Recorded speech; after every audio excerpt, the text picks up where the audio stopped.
Thank you all. I'm Marcia Miller-Smith with Denise Lucas Insurance. And just wanted to bring you up to date that we're halfway through the year on your health insurance, and on August the 14th, I'll be meeting with SIHO, your third-party administrator, and the insurance committee. And we're going to look at where you are with your claims. I've attached with the agenda here the first 6 months of your kind of gives you I call it a Reader's Digest version of where you are with your health insurance and your claims. So I won't get into that tonight, but at least you can read and review it and kind of give you an idea of where we are, and if you have further questions, then have some prepared for us, and then when we meet on the 14th, then I'll be glad to try to answer those with Brenda Nielsen from SIHO. I came and spoke to you about the Affordable Health Care Act, which was going to impact you greatly, possibly on your budget coming up for 2014, and I know you're been in budget hearings, or you're getting ready to go into budget hearings, so some things that are going to affect it. The PCORI fees, the first set of those needed to be reported by July the 31st, and I believe that IRS Form 720 has been completed. Is that correct, Bridget? Okay, that's $1 per person. That's every member that's insured, not just the employees only, and I think that's about 313 individuals. So you're in compliance with those regulations. There is a mandate. One of the mandates was that starting 2014, if you had employees that worked 30 or more hours, they were going to have to be offered health insurance, and that has been put on hold by the federal government. So now, hopefully, we won't have to look at that until we go into 2015. So everybody's still up in the air about how that's going to be administered, because it really would affect a lot of entities. The reinsurance fees, just a sort of a reminder, that will be just like the dollar one. It'll be the $5.25 per member per month, or $63 a year, times your 313, or what we have at the end of the year when we get ready to have to report that, pay that in. The nice thing about that is we're going to have SIHO is one of the few third-party administrators that I know of that we deal with that is going to bill you monthly or factor that in, so as I know you don't have a lot of turnover, but as your membership might go up or down, at least we're not paying in advance for something that your numbers may change. So we'll work with you and advise you as we go forward on that. Also, one thing we did the 1st of July was introduce a voluntary prescription drug program. We had a good response from your employees. It is totally voluntary.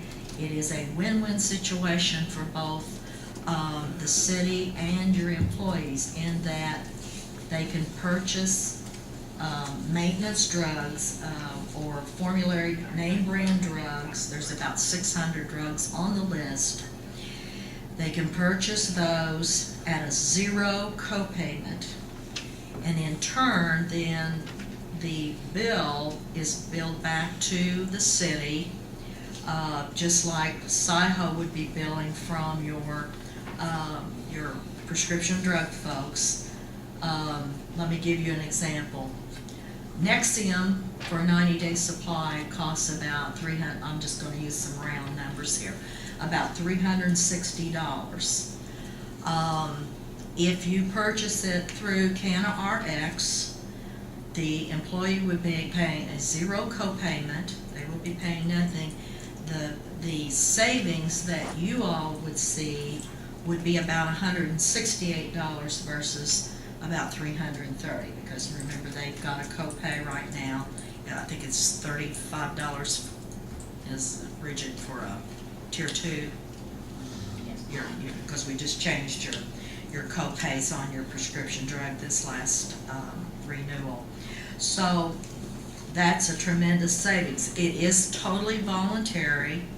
It is coming from Canada, but it is these drugs, some of the drugs are not manufactured here in the United States anyway. So those drugs sometimes changes hands 10 to 12 times before it gets to that pharmacy. Or even if you're doing mail order, it changes hands about 10 or 12 times. With Canna RX, these drugs are only administered in what's called Tier 1 countries, and those are countries that FDA, it has restrictions coming into this country. It's all packaged in single individuals. So like when you go into the pharmacy, you see the pharmacists, they're counting out the drugs. These are all individually bubble packaged, so it's not tampered with or anything like that. So in my estimation, it's even more safe, more safe to do it that way than what we're getting in the pharmacy. Not that there's anything wrong with the pharmacy, I'm not saying that, but they can be assured that these are safe drugs coming in. So we just had this in place. We know a couple of people that we talked to in the meetings that they were excited about this because they're on a lot of expensive, high-maintenance drugs that they have to take every day. So they were going to get with their doctor, and so I think we'll see some numbers, I hope, here in the next 6 months that will impact your bills. So I just wanted to give you an update on that. They can go online. I've got the website there. You have your own website where they can look and see the prescription drugs and what's available out there. And I'll be glad to answer more questions about this if you have it in detail without going in more explanation about it now. Like I said, the claims and your situation right now, the first 6 months attached, and thank you for allowing me to come tonight. I have one more thing. I sent this to Bridget. Did you get the mayor to sign this yet, Bridget, or was you waiting on the business associate agreement? I have not signed it. You have not signed, okay. Did you not bring an original? I brought the original, Okay. and then I brought you all a copy too, so I have one for I your read records. it. You might explain to the board what this I amounts to. will, okay, I'll let you sign on it.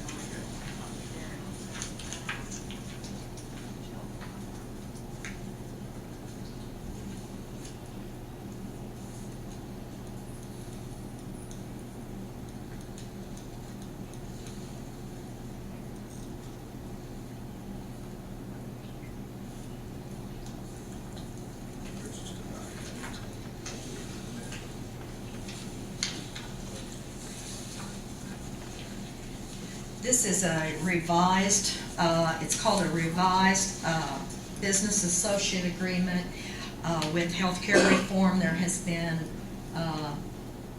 more, not restrictions, but more things that we have to comply with, especially with HIPAA. HIPAA is the privacy to do with your medical records, and since we have access to everything and all your members that's on there, if we, as Nice-Lugans Insurance, are audited by the Department of Labor, we have to have this in place to show, or otherwise we are fined, because we have to say, yes, our people are all compliant, we do not give out information. Nothing can be given out without you as the owner of the policy, so to speak. Since you are partially self-funded, you pay the first $45,000 on every member that you have. So it's just to be in compliance with the federal government is all it is. Okay, I don't have anything else unless you all have some questions. Okay, thank you very much. Thank you. Next item on the agenda, last is You got my short. Street Superintendent Mark Camper, asphalt bids.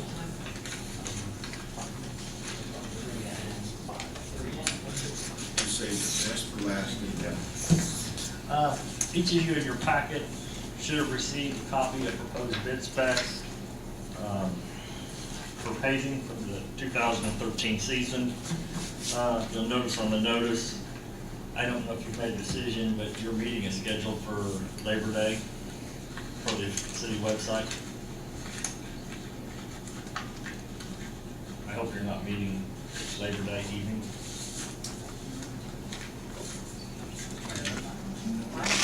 You mean our regular scheduled meeting? Yeah, on the website it shows Monday. No, it should be Tuesday. So my meeting is scheduled to have the newspaper, so it's like Thursday, I believe. Okay. I assume that's the case, but I want to clarify it. The bid specs, you have all the specifications. Nothing has changed from previous years, with the exception of underneath item number 7. We're going to look at crack sealing. We've got a lot of cracks that are starting to open up on the entire North Michigan Avenue multi-lane section out in front of Honda, where they lay each lane is one pull with the paver. We're starting to get some opening up. We're going to look at possibly addressing those and trying to preserve that pavement section out there. So that's the only change in the specs. But I brought them to you for your approval before I publish it. Do you have a list of No. jobs? No. We've got a couple of large projects. Lincoln Street being one of them, the crack sealing another one, and we don't know what we're gonna have left over for funds, so we really haven't narrowed the list down, because there might be very, very, very little paving take place anywhere in town this year. How do you prioritize? By pavement assessment, based on the condition of pavement segment, the streets, as far as you look at them, as far as the condition of each street, and then you go as far as you can. And we don't ever make it. In other words, industry standards will tell you that pavement should last approximately 14 years. My current funding level has it where my pavement has to last somewhere around 32. So I have a lot of pavement that fails, and we just have to live with it failing because there's no funding in place for it. How does DOT determine? Same way. I'm just, the reason I ask is, you know, South Michigan Avenue, we do a work. And, I notice when I drive on Interstate 74, because we, you know, the exit out my Honda, that road's been pretty rough, but it seems like Shelbyville gets repaired every year. Just curious. Each district, under the current regime, comes up with a list of projects that they want to do. There is a committee at the central office of NDOT. They review all the projects that are presented under all the different funding mechanisms, bridges, culverts, roads, new construction, et cetera, et cetera, et cetera. That committee makes a determination.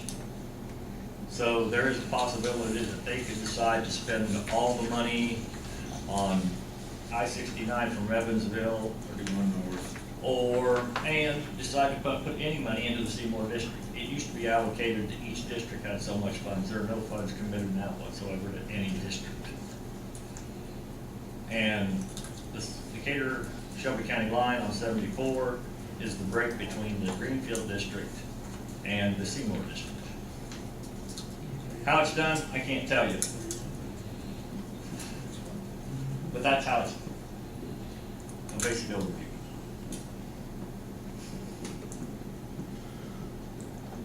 So do you have any questions on the specs?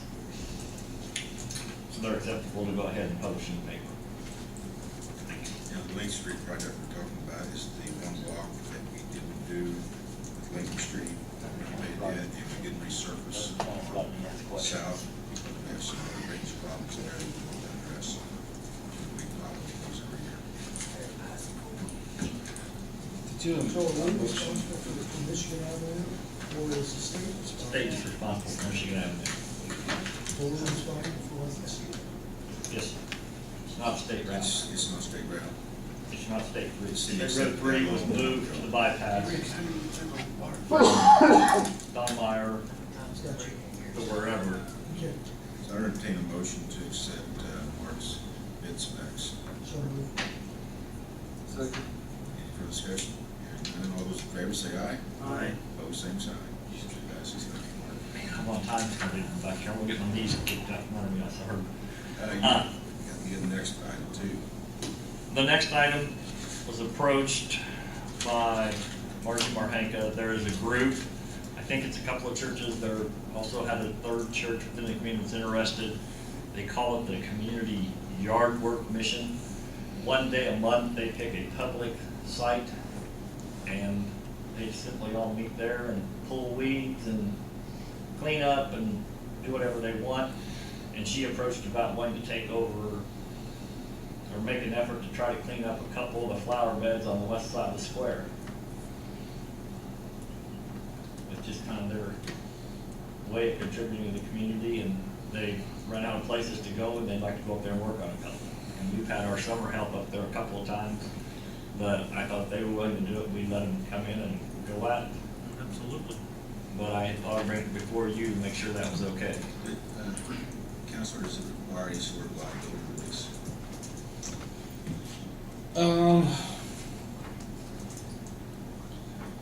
Yeah, probably. Just something that says the organization, less of a liability release and more of what I would constitute as an indemnification and hold harmless agreement that for some reason somebody in that organization were to, I don't know, stub their toe or something, that they wouldn't They're hold not the a city formal liable. entity. What's that? They're not any type of They're formal not. entity. They're not a formalized entity. Not whatsoever. Private enterprise?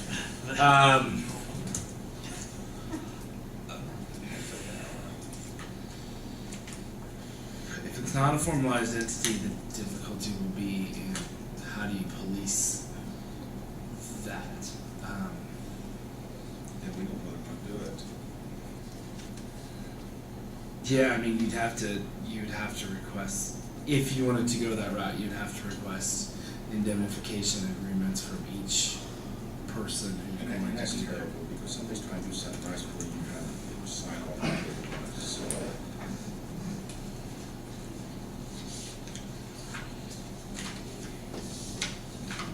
I mean, certainly, the city is certainly within its rights to proceed without that, and. And here you go again, ladies and gentlemen, even if you have indemnification, somebody got hurt, you're still gonna get sued. If I got somebody's trying to do something nice for the community, and they wanna sue, they have to live with that. But most of the people don't. I think some of it depends on the type of group you're dealing with in this group. And we're dealing with. Their opinion and their outlook, I don't see where you're gonna run into that type of situation. Yeah, in light of the nature of the organization, I would feel more comfortable if it was a formalized organization signing an indemnification. Since you don't have that, it's a group of people doing outreach. I think the logistics of trying to get an indemnification agreement from each of them is probably well overshadows the benefit that they're going to be able to derive to the city. So there's no legal reason you would need one other than to make me sleep better at night. But otherwise, you're fine to let them do their job or do what they want to do. They want to do it, good people, not somebody out coming for a lawsuit, you know. And sometimes you have to put trust in for other bad. I don't, Your Honor, that's how I make my living, but you do. I guess you always have. So do we need any sort of, we don't? You don't have to have one, no, by any stretch of the imagination. You can certainly approve these folks to do this We work. just appreciate the good deeds that they're trying to do. I would ask for a motion to allow this to proceed. Make a motion to allow this organization to proceed with the community yard work mission. All those in favor say aye. Aye. Opposed, same sign. Motion passes. Now here we go with a good one. This one, we're just gonna tell you what it is, think about it for a month, and we'll worry about it again next month, since I'm over my 5-minute limit. We have had a tremendous increase in requests from people all over the community wanting us to take care of. In other words, their tree is their tree when we wanna trim it, it's their tree when anything needs to be done, but when it's time to remove it, it's the city's tree. And we used to allocate about $5,000 annually for tree removal, and that has grown to $12,500. The only place that money has come from is from our pavement fund, and it's an ongoing problem. we've had the utility company in town, they are butchering a lot of trees, which ends up in causing some of those to die. And they have that right. And they have that right, and those property owners then want the city to remove the tree that the city never placed in the right of way. I guess we're looking for some direction, because we've had a lot of people planting trees between the sidewalk and the curb. I won't have to worry about it when they come down, probably none of us will either in 80 years, but it's going to become more and more of an ongoing expense. And think about it and come up with some ideas for policy and how we can deal with it. We don't know who planted them. Maybe got there same way the courthouse tire tree did. But, We're paying for them out of NVH, which is really not appropriate, but that's where it's been funded forever. Who does the right of way belong to? It's belong to the property owner or to the city? Depends on where you're at. I don't know. In some places, it's actually dedicated to the city, the creation of subdivisions or the platting of the original town. I guess my initial response would be, if they're planting a tree in the city right of way, they need permission to do so. If we give them permission, then we become responsible for it. Or we tell them at the time that they will be responsible for it. And I'm sure that's happened in many instances, and that house has changed ownership 6 times, and the people who have it now go, well, I don't want to take care of it, it's your tree. I've had numerous discussions with the mayor, because it'd be a lot easier for me to send my guys around and cut a 1-inch tree down with a pruning saw for $2 than hire a contractor for $1,200 to take that tree down 80 years later. and trees, you're about right, Mark, on the average, the trees came anywhere, cost me $150, $2,000 taken down. For how big they are, where they're at. Yeah. So it's something to think about, and I'll open to suggestions. I think in any situation, we'll be allowed. I think it's time to adjourn after that comment. Thank you. Anything else on board? Bridget, council? No, sir. Department heads? Anyone else got a comment? Hearing none, entertain a motion to adjourn. Adjourn,